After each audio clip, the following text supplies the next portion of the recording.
so how do I know I'm under constant spiritual attack? Right before I get to shoot this video, distractions, constant distractions. My phone blowing up all of a sudden, out of nowhere. Calls and texts won't stop, back to back to back to back.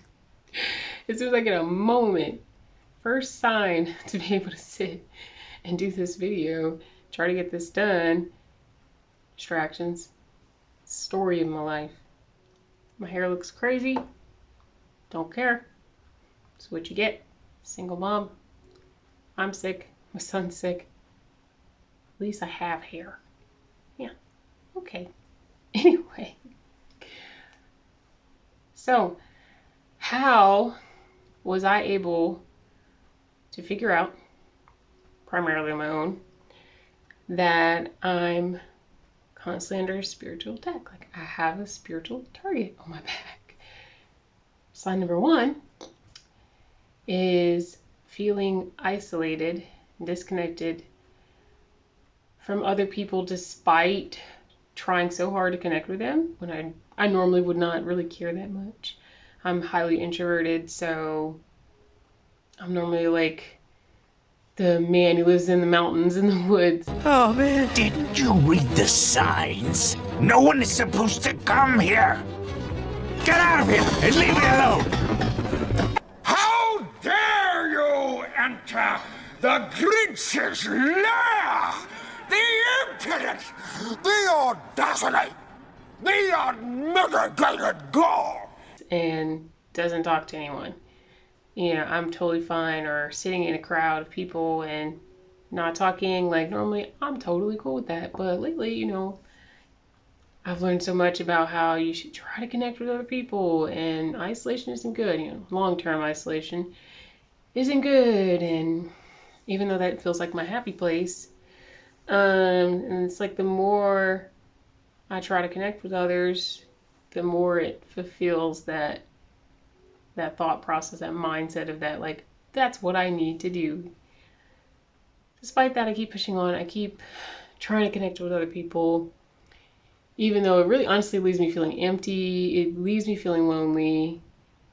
I don't really communicate that with those people because I don't know how they would feel or how they would take that, but I'm still in it, still trying to connect with others, despite how uncomfortable it is. Like, I was around family quite recently, and I was hanging out with them, but I just, normally I'm all good. It wasn't feeling it. Just what it wasn't doing for me. And I ended up alone, crying that night, and just feeling kind of like that one-way glass wall feeling. That they're laughing, they're joking, they're having plenty of fun, and I'm separate from them. Like, I just can't be happy. Like, they're having fun. Seems like they're having more fun when I separate, when I was not in the room. You know, it's in my head, right? It's not true, it's a lie, but there's that glass wall feeling of feeling isolated from other people despite my efforts.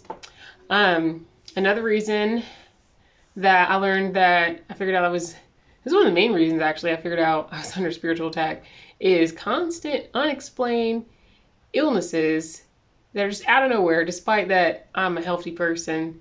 Even doctors, you know, I'm getting my lab work back or x-rays back, and they're just like, yeah, everything's great. And I'm getting comments from physicians like, you're just unlucky. And we don't know what causes that. And comments like, yeah, it should be taking care of itself. But, you know, I only see this for some reason in young, healthy women, young, healthy adults. I got a comment from a doctor on that. He's a younger doctor, so, but still, it isn't like, just like, okay. Like, currently right now I have sciatica, and this is what day is this?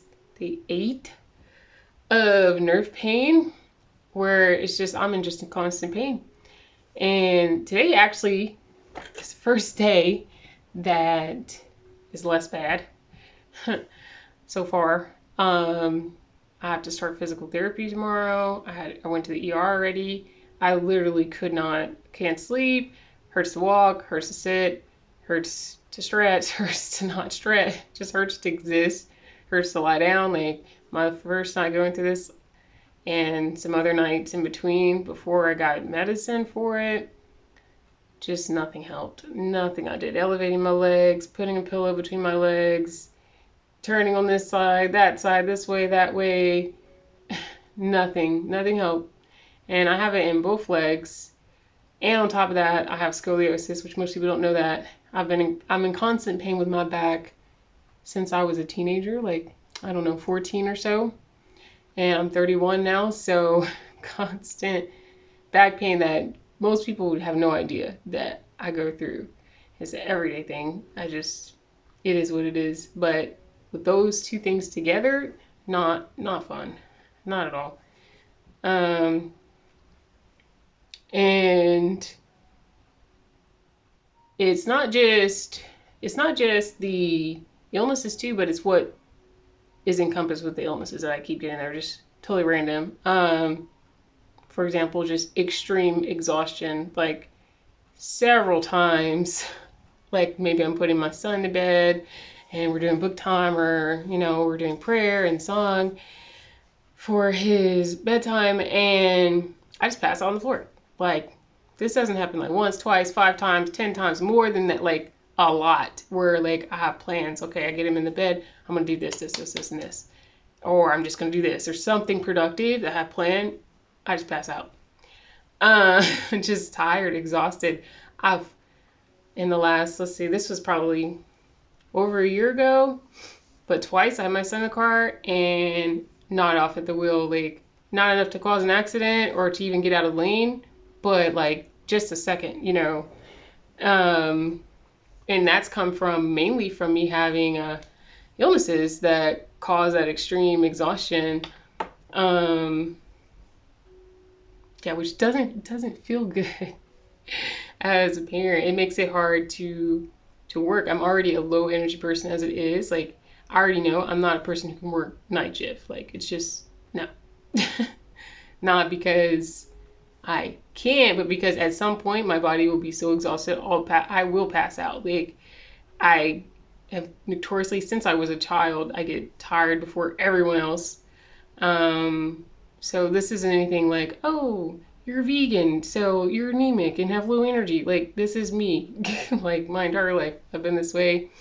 Even like as a baby, my mom talked about how I just wanted to be put in my bed, left alone. Don't hold me, just leave me alone, let me go to sleep. Like, I still am like that. Around 7 p.m., 7:30, I get kind of cranky, don't feel like talking, I want to go to bed. I'm just an old person inside. So I already know I can't do night shift work like that. I don't even consider that. That would just be me asking to fall asleep at the wheel at some point. Like, that's just about 3 weeks into the job. That's probably what would happen. Just being honest. Third reason. Oh, this one was very interesting. This is something that, like, I don't think I would have noticed if I haven't been going closer and closer to God recently. I haven't been getting more in touch with my emotions and using discernment, my intuition. I do consider myself to be an empath, though I used to be in denial about it for like a large portion of my life. I do believe that I am, and I have had other people say they think I am. So that's been kind of interesting to realize that or accept it. So just trusting my intuition more has led me to being able to see when, how you want to put it, if it's demons or the devil or spreading lies towards me through other people. Like, these are good people. Like, there's nothing wrong with them per se, but say I'm trying to accomplish a goal, I'm trying to get something done, and there's discrepancies in things they're saying. Maybe I'm seeking advice from them to try to figure something out. I'm going to someone who, maybe they're a physician, maybe they're a therapist, or maybe it's just a close loved one, and I'm going to them, and normally I know they would talk like this, and they mostly sound like themselves, but there's like little details in there that I could tell they're lies. They're just straight up lies, not true. I noticed this a lot in the last 7 months or so, where I can see just little lies coming out through people.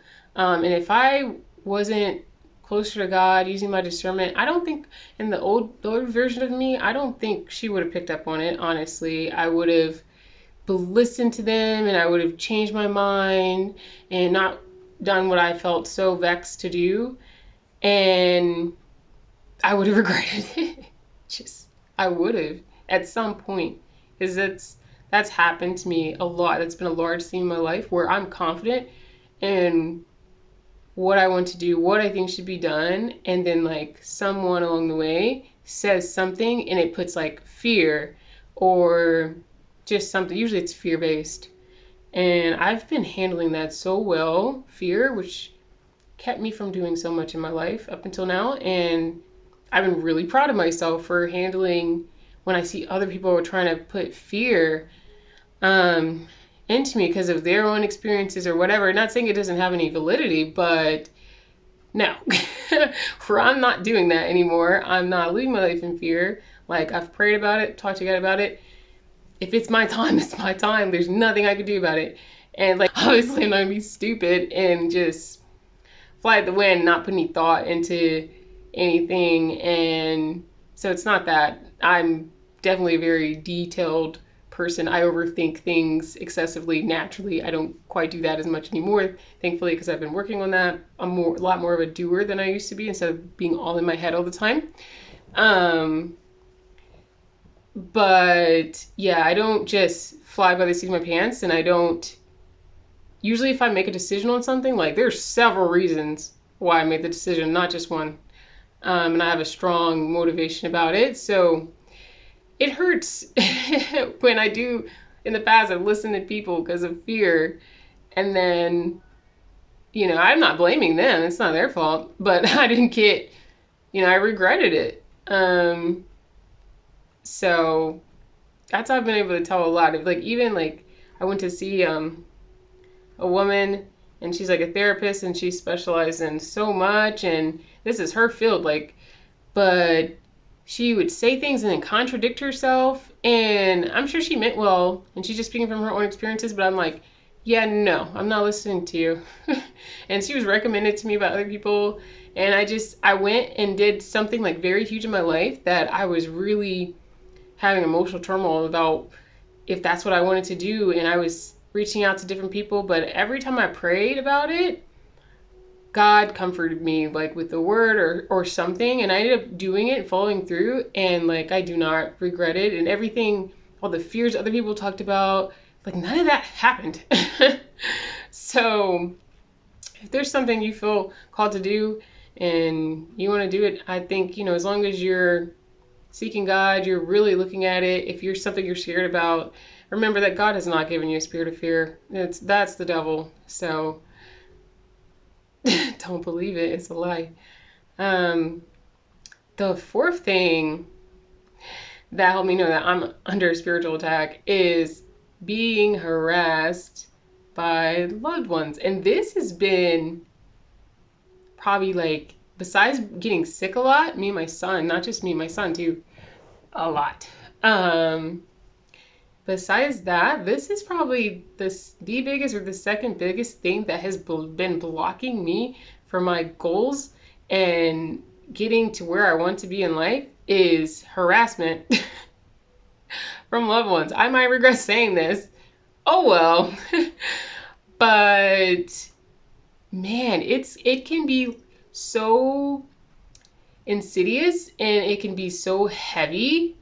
And I think where I've been dealing with the spirit of depression, this is like a large part too of where it's come from.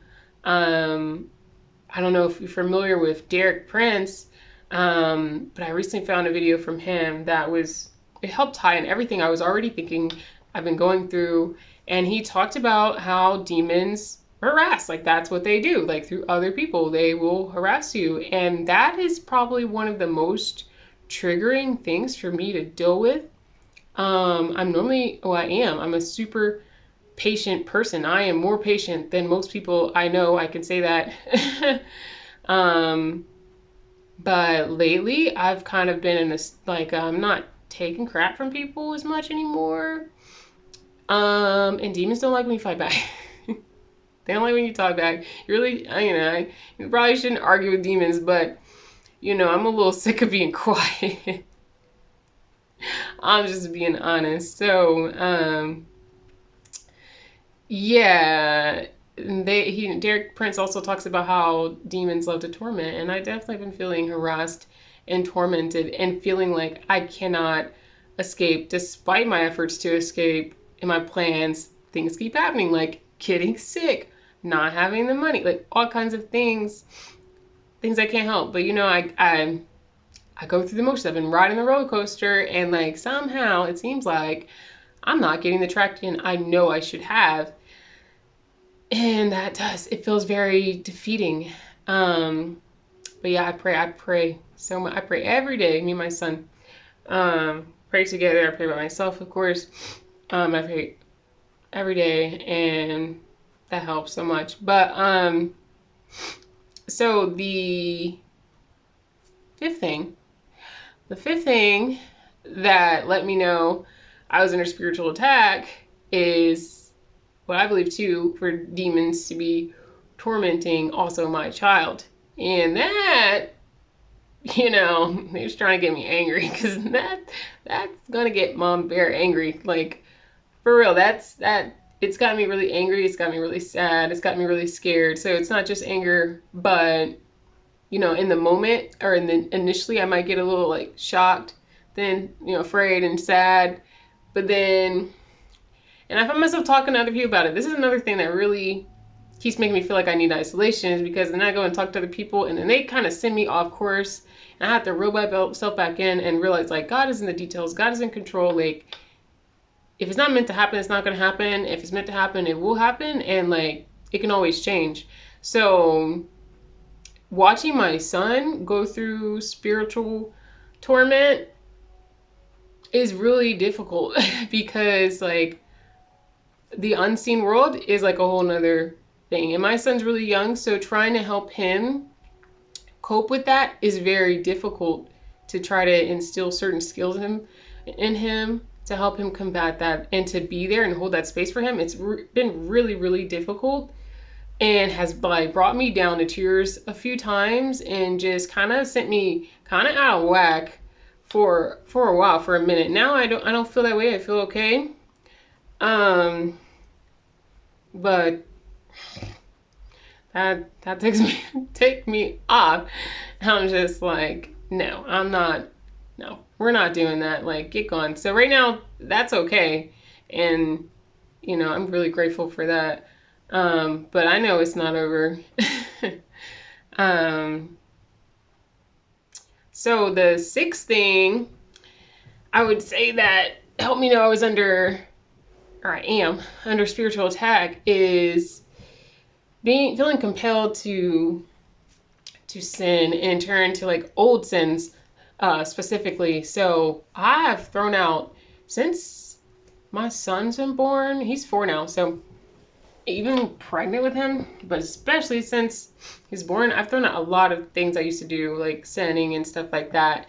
And one thing that was always big for me is lust.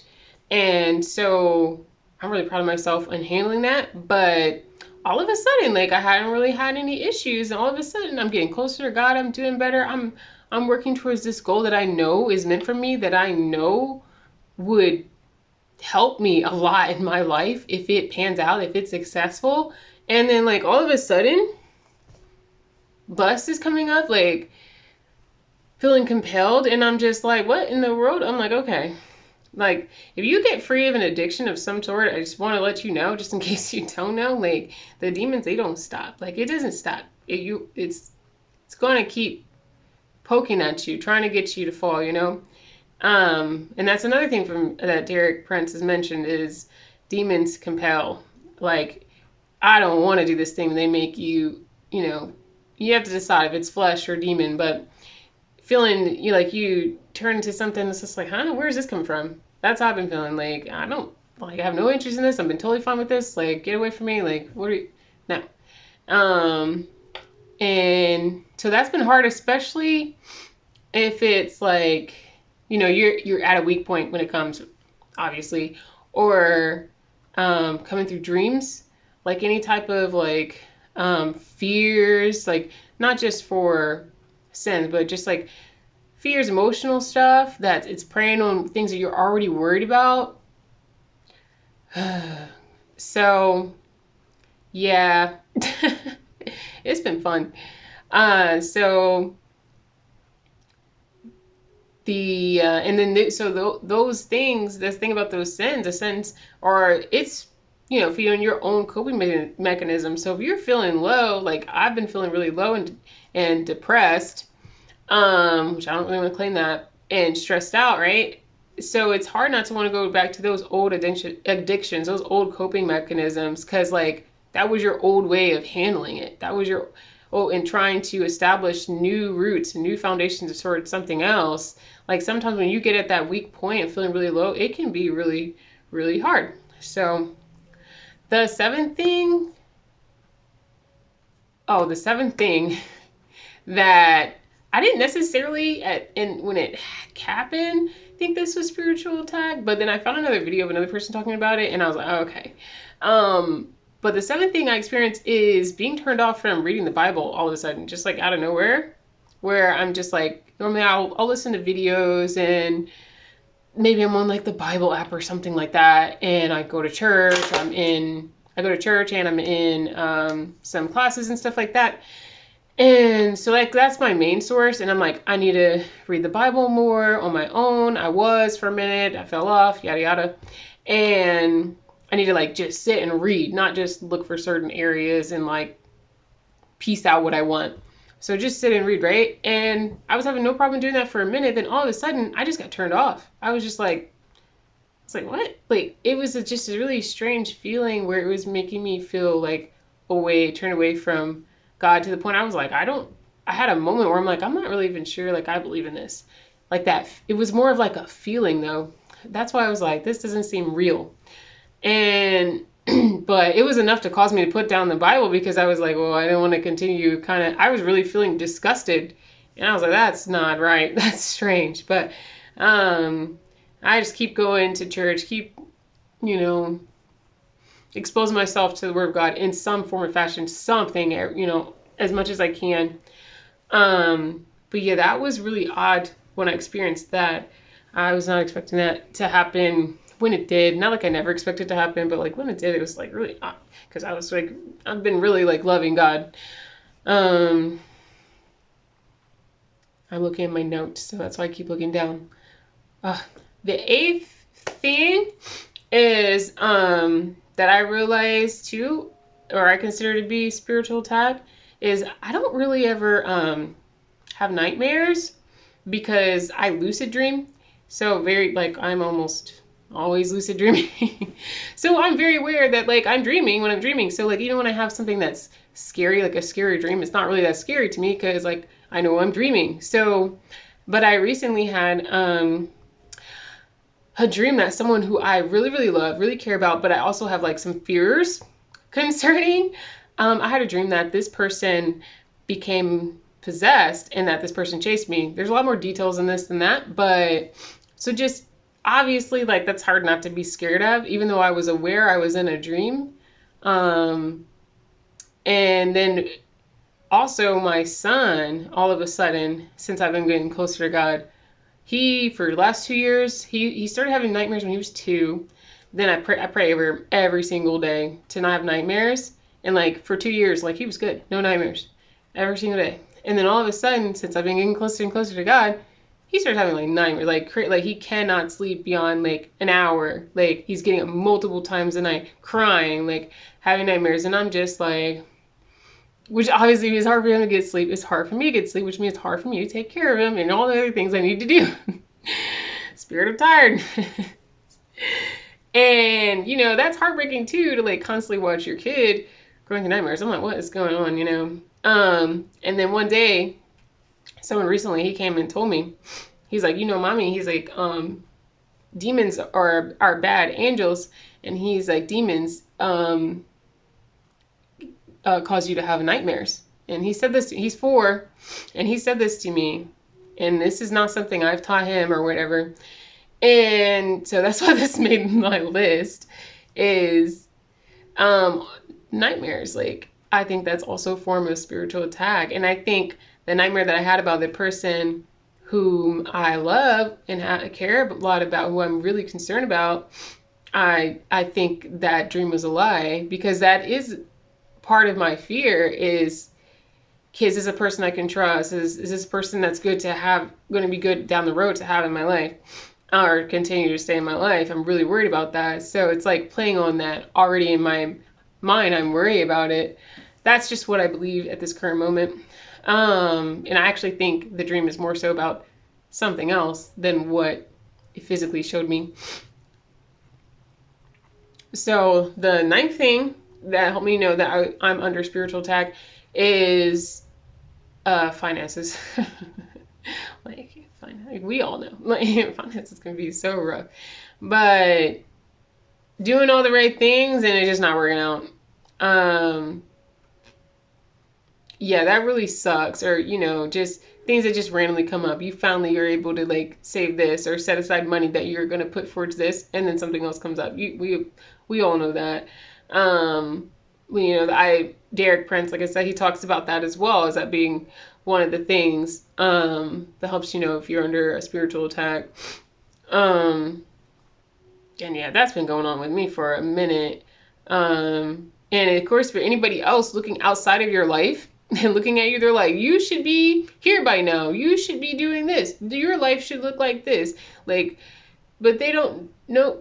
If you're getting that, I swear to God, like, no one knows what you go through. They don't know what your life is. Do they live with you? Probably anybody who's talking like that, they don't live with you, or they're like part of your problem. Like, really, or adding to the aggravation, or adding to roadblocks in your life. If they're on the outside and they're saying that, they don't really know you. They don't know what your life is like. They don't know what you're going through. And the day-to-day, don't listen to them. You're wherever you need to be. Even though it may not feel good while you're there, it's a process. It's all part of the process to getting to where you need to be in the long run. So it sucks, but you know what? Every day I like pray what I'm grateful for, and I constantly talk to my son about how rich we are, about how much we have, how rich we are, despite that, like, right now, I cannot give him the life that I want him to have. I can't give myself the life that I want to have, which is part of why I'm making this video. It's part of why I'm here, because I'm like, my back doesn't get any better. I have to work from home. And I've been wanting to do YouTube anyway, been afraid of some things, but here I am, putting this out. If it helps one person, that's great. If I never end up making money off YouTube, cool. But if my videos help somebody, I'm totally fine with that too. But just reminding yourself that no matter how much money you have, you're rich. Like, there's something you have that someone else envies, someone else doesn't have, wishes they have. Like, you have a bed, maybe you don't, but little things. You have a roof over your head, you have a bed, did you eat today? Breaking it down to simple things like that. Can you talk? Can you walk? Like, do you have your health? Do you have your mom or your dad? Maybe you don't. A sister, a friend, like anything, a dog. Like, seriously, I just started to get my gratitude to things that are so simple, like being able to go outside. Like, even now I'm having my back pain, but I talked to my dad literally the other day, and I was like, this makes me feel so close to what it would feel like to be paralyzed, and I'm just so grateful that, like, I can walk, even though it hurts, and I look like an 82-year-old woman when I walk sometimes. I'm so glad I can still walk. So just simplifying things to that much, your gratitude, like, it can just go a long way. That's just my belief anyway, and just keep reminding yourself. It'll help you, like, from staying in that depressed, stagnant, empty feeling, which I've been dealing with, and I never in my life before felt like empty. And I was like, not necessarily curious, probably the wrong term, but when I hear people say that, I couldn't really relate on an emotional level. I could kind of understand it, but feeling that recently, it's a battle. So anyway, last thing that helped me know I was under spiritual attack is dealing with strong emotional turmoil. So I don't know if any of you are familiar with Myers-Briggs, but I'm an INTJ it's going to be shocking to some people, whatever. I am an INTJ on Myers-Briggs, and I, used to take a lot of pride into that. Like, I'm not that emotional and, not really understanding people who are. And sometimes, most of the time, being scared of people who are, especially if they're like, have a lot of anger, or if I viewed them as being like unpredictable because of their emotions, like those people I used to just like head for the hills run from. And being a mom really helped me because like my son's young. I went through the toddler stage, which that's kind of just what that is, and that really helped me a lot. But also going through it myself in the last year and a half or so is, I'm naturally just extremely slow to anger. And feeling like excessive anger all of a sudden, like literally fiery anger where it feels like fire going through my body. That was like, what? I never felt anything like that. Maybe when I was a kid, probably, I don't remember, but I just never felt it. Like there are times when like I know I should be angry at someone and I'm just not. Or it's just very suppressed. I'm not in touch with it, right? So I've worked on getting in touch with my emotions and labeling them. The old me would think this is kind of silly, but like because of my son, he is pretty like sensitive and emotional, and it's been a goal of mine to help him label his emotions, process his emotions, and not be a suppressed person. I don't want him to grow up and be a guy who's out of touch with his emotions, but also trying to like help him, my back, oh my God, help him, manage those emotions, teaching him skills for regulation and stuff like that, and just helping him regulate and be there for him has helped me. Like, so now it's much easier. It helps me as being an empath. It helps me trust my intuition about other people. And now, oh my goodness, I understand why my emotions were so suppressed from like studying inner child work and trauma and all that. But also now that I'm trying to feel it when I'm in a room of people, it kind of sucks. Like, I understand why. I think it's a lot of the reason why I really don't like to look people in the eye, because when I do, and I have been more interested in people's feelings, like I can almost kind of like read their minds sometime, and like it's overwhelming. Like, and I know it's a gift and I know it's good, but like I can see why I just don't want to feel people, because then I change, or in the past I changed what I want to say, or I used to be more of a people pleaser kind of, and so it's rough being in touch with feelings. But also on that emotional turmoil is just the depression and the tiredness, feeling all of that, especially the tiredness. I've been for a minute here. When I'm talking to anybody trying to connect to you, I'm stressed. I just say like, I'm tired, like I'm tired of this, like almost that I'm tired of life, I'm tired of living feeling, which can be very dangerous, right? Like you don't want to succumb to that and give into that. So all of that has helped me realize that I'm under spiritual attack. And I also wanted to say some pointers on what has helped me hold on despite being under attack. There's a lot. Like I said, being grateful, that has helped. I did talk to my dad recently, and I was like, it's not working. I don't know if I would necessarily say it's not working, but a video that I listened to from Derek Prince, he talked about that. Like he's doing all the things, and it just, for some reason, it wasn't working. I think the spirit of depression, spirit of tiredness that I have, I think it's through my family. I really do. Just like he talks on about himself. I think that's what's going on for me too, and I am fighting that. Like I do not want to succumb to that. I'm not accepting that. I'm not claiming that. No, you gotta go, get out of here, because I want better for my child and his future, and myself, right? I'm still here, and my own family. So, some other things I've been doing. One of the main things is just educating myself, not just in God, the Word of God, but also about like trauma and childhood parenting, addictions, and like what leads a person to go into addiction, especially substance abuse. Not, there can be other, it's not just substance abuse for some people who, that's the main thing people think of, but, it could be gambling, obviously, it could be pornography, it could be to shopping, all kinds of things, right? So, learning those things, educating myself, also educating myself in the Word of God, staying connected with people has really helped me in combating this. Another thing is going to church. I know some people don't like organized religion, all that stuff. I would say encourage you, even if you don't like it, just to go. Like, part of the reason I go to is like for my son. He gets like socialization from it.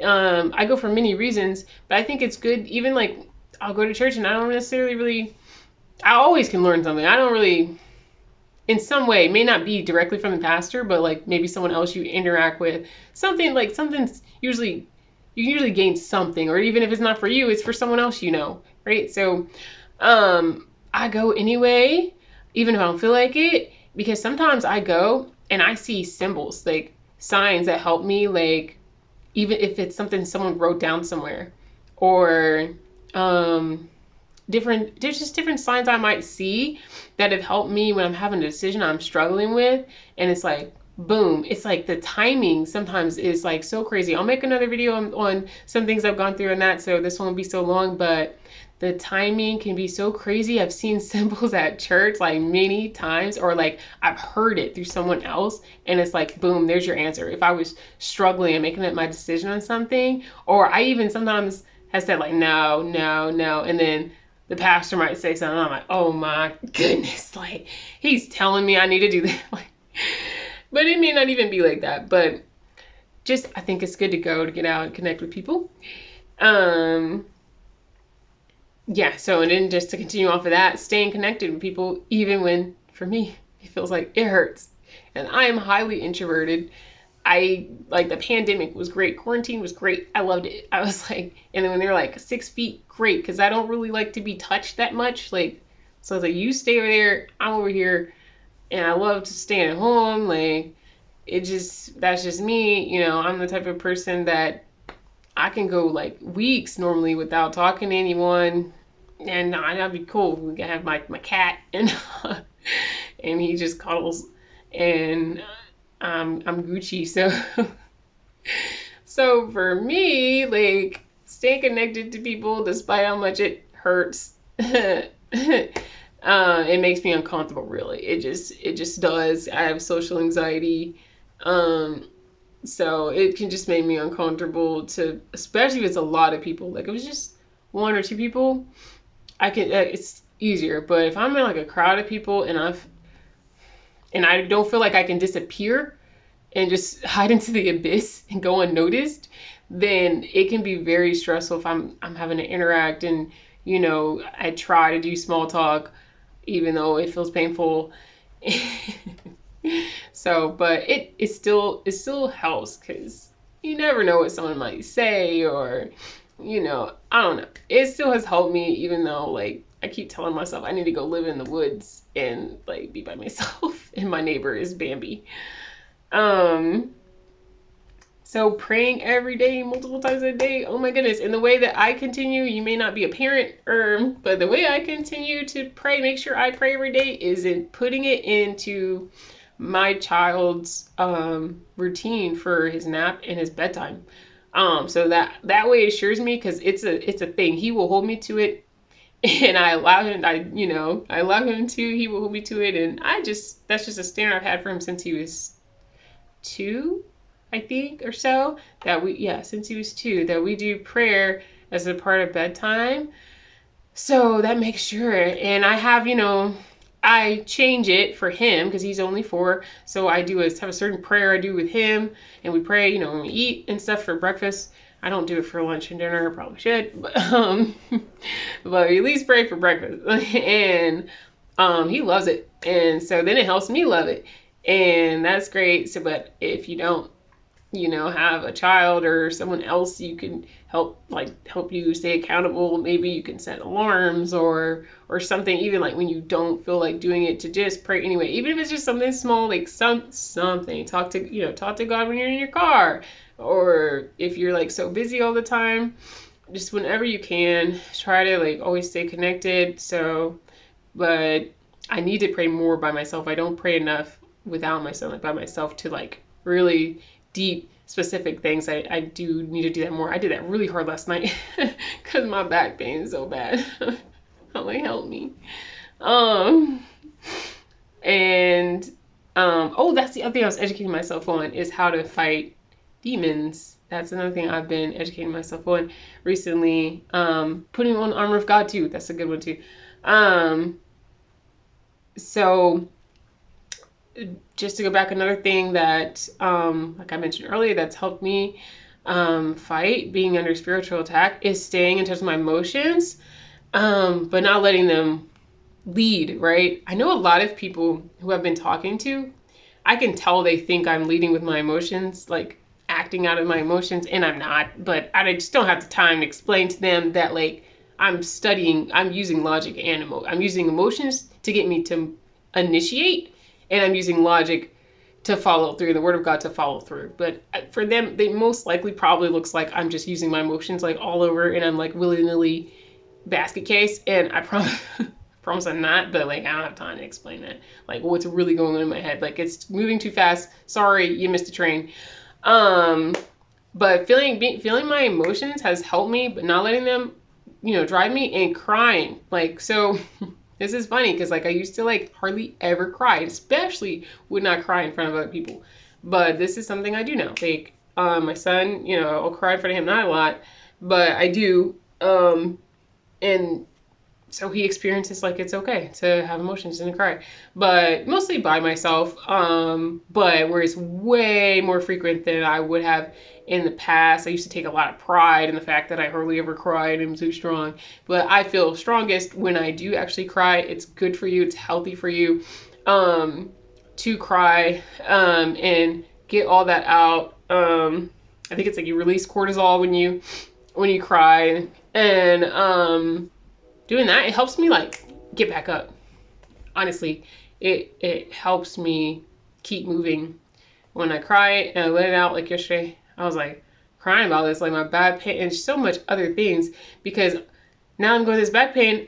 I might not be able to work. I might have to pull my son out of school because I pay for him to go to school. I was supposed to go on a flight to visit my dad. That was going to be really huge for me in my life. And I felt like it was a break that I needed to have. And like now none of that's not happening. And so I was angry yesterday. Not like super livid, but I was angry. Like, because just what the heck? I constantly keep getting hit left and right with surprises, and it's often, not always, but at the last minute. So frequently, it's like last minute, I'm just having to keep moving despite it. So now I'm here. I'm doing this YouTube video because like I don't know if I'm going to be able to work anymore. I missed out on 2 jobs recently. I just had to deny a job today because I just cannot work it. Is what it is. Life. So, yeah. And I touched on it earlier, signs and symbols. Using discernment. I'm an intuitive introvert. I can't explain, not on this video, I will not explain introvert or intuition. But man, it is a powerful thing that so many people don't understand. And it's frustrating to me because I don't know how to explain it to other people. I try to talk to them and they don't get it. They don't get my thought process. And it's just something I think I just have to either be around other people who do think that way or just deal with it. Like in the fact that this person is just not going to get it. Like it really sucks as far as trying to communicate. Especially if it's a person who's like a black and white thinker, they typically just don't get it. They don't get where I'm coming from. And this has been like my entire life. And I don't know if it's changing. So just have to deal with it. But the signs and symbols, paying attention to signs and symbols, and not, you know, for maybe the old version of me, I wouldn't even talk about it if I noticed these things. But now I'm talking about it more, and I really do think it's from God. Like, that's what I think. And discernment, gratitude, I talked about that. Spending time in nature. Like, ooh, I started gardening last year, and I'm about to start again. Like, now that I'm not going on my flight, I'm like, it's February, I need to start some seeds. But I did gardening last year, and like that helped me. That helped me deal with torment and harassment from demons. It really did help me, and help me feel so much closer to God. And it was good for my son. He'd go out there with me, and he's playing in the sandbox, or he's watering my plants, and he's eating like chives out of the garden, and he's like this funny little happy vegan kid. And yeah, that helped a lot because I go out and just like watch the bees and the spiders and the lizards, and I pick the snails out of my garden because I don't kill them. I don't have the heart to, so I just move them. But yeah, they're like eating up my lettuce. And gardening was good for me last year. I'm gonna do it again. I like having the flowers. I like seeing all the insects. Like, it puts me in my vegan happy place. And like me and my son would go out and we talk to the spiders and like name them, and like they like call her little spider friends and stuff. And I just love watching the bees like do their work. It's just great. But all that's God, all of it, you know. So, and just hearing the birds and watching them, and you'll see all kinds of things. You just sit and watch and listen, and it really helps you feel close to God. So that's one of my favorite things. And even if it's a rainy day, right now it's like it's been raining all day. And I know earlier my son was talking about going outside and playing in the puddles. So like sometimes I may not feel, I'd be like, my real feeling is like, I don't know how to rain, but like he's like, Mommy, let's go, and I'm just like, let's go, because like that's nature, and he wants to jump in the puddles, and then we play in the sandbox. Even if I don't feel like it, that's helped me get out of my depression a lot, is hanging out with my son, because he has a different connection to nature, to God, closer, in, my belief, a closer connection to God. And he's just, most of the time, he's just happy all the time about the smallest, littlest things. And like getting myself to like really sit into that, like the simplest things, like an ant, like I swear, he'll be so excited. And then like I just allow myself to be pulled by that type of energy, and it can really help. So maybe if you have like pets, if you're not a parent, especially not of littles, if you have like pets, or you can just go in nature yourself, and allow myself to play, like as an adult. My son is really into imagination play. I was as a kid, and but he's like hardcore, and allowing myself to like do that with him, even though like it feels weird sometimes. And we get like really crazy goofy. My son's like a really good actor, so we like after Christmas, all the wrapping paper, we had like a fake sword fight and pretended to be like ninja warriors, and like it was the thing, and I loved it. And my swords broke, but yeah. So another thing is gospel music, like getting in touch with music. That's helped me a lot, and my son, he loves it too. That's helped me a lot. Like Forrest Frank, I started listening to him a lot more. My back is killing me. I started listening to him a lot more.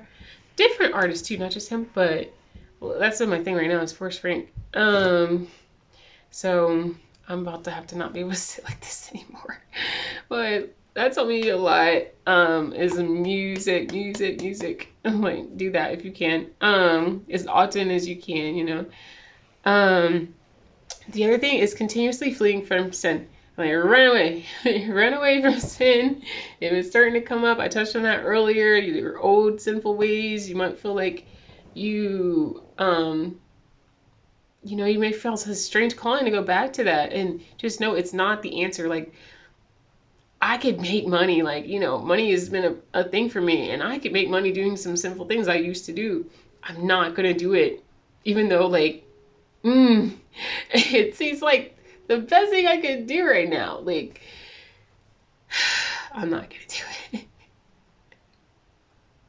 And it's been hard because I quit, and that's around that time, man. Right after that, that's when the attacks. When I quit a lot of that, I just prayed. I remember when I quit, I prayed to God. I'm like, carry me, get me through. And I can't believe that was like, when I prayed for that, that was around April or May. It's about to be of last year. It's February.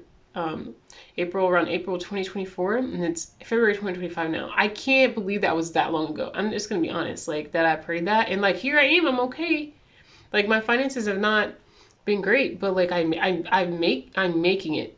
Like I'm not, even though I quit that and I was afraid, and I will do a video on all that kind of stuff too to explain in more detail, but I'm okay.